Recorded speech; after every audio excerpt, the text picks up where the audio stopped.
Millions have made a resolution to get fit in 2020, and here we are a week into the new year, and some have already fallen off track. Next, we talk with the head of a local health and wellness company on helping you do your best. Welcome back to the 9. Millions of Americans are now in day 7 of their New Year's resolutions, and among the most popular promises, working out more and eating a healthier diet.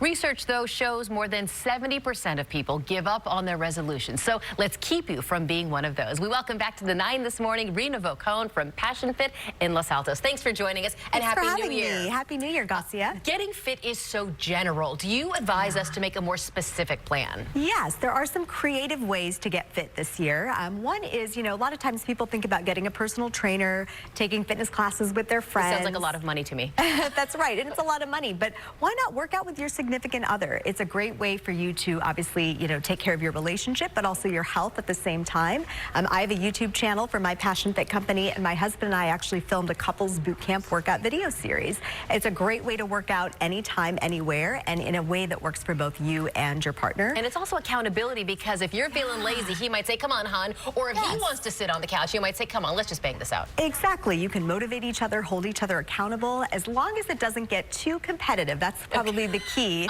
You want to keep it friendly and healthy. I understand. Yes. I know, Rena, you also have 2 young children, and I remember I had a little like bar workout tape that I would do in my living room, and I had one son hanging on this side and the other son hanging off that leg. They're now at the age where they can actually work out with me. Exactly, exactly. And I think one of the best workouts you could do with your kids is actually yoga. On my YouTube channel, I filmed a mom and kids yoga workout with a bunch of my friends and women in the Passion Fit community with my kids and their kids. And it's just a great way to model healthy ways to deal with stress. It's a good physical challenge. It's good for your mental health. And it allows you to show your kids what it means to stick to your goals and stay committed. And it's good for the little ones to see mom and dad taking care of themselves. Absolutely. Exactly. You're setting a really good example for your kids, so they'll do the same as they grow up. So let's talk about the big old 8-hour chunk of a day. So many of us sit behind a desk. Yes. And we think sometimes we can't even tear away for a 10-minute walk around the office park. What can we do while we're still at work? Yeah, you can actually do some exercises right at your desk, believe it or not. It doesn't have to be embarrassing or crazy or weird, but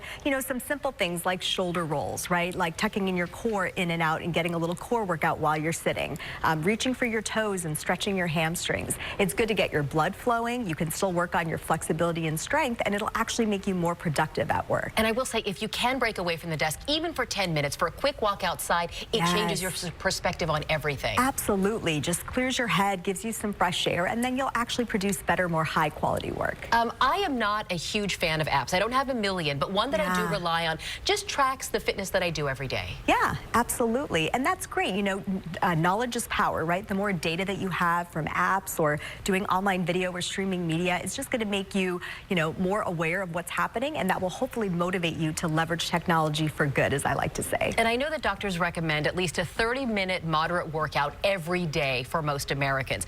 For those of us who think, I don't have half an hour, can we chip away at that? Yeah, absolutely. Do little short bursts of activity throughout your day, whether it's a mini workout that you do at home for 10 minutes, taking the stairs a couple times at work, doing a walking meeting with your team. Those minutes add up, and it could be just as effective as doing a full hour-long workout. And then it makes you feel more hopeful that you actually have a chance at sticking to your goals throughout the year. And it's amazing how much better you feel when you do cross that off your list. Yes, exactly. It doesn't have to be difficult. It doesn't have to be, a tough thing that you feel like you're going to fail at. You can make it unique and creative and still realistic. Okay, Rena Vocone of Passion Fit, thank you again for joining us. Thank you. Happy New Year. And thanks for having me.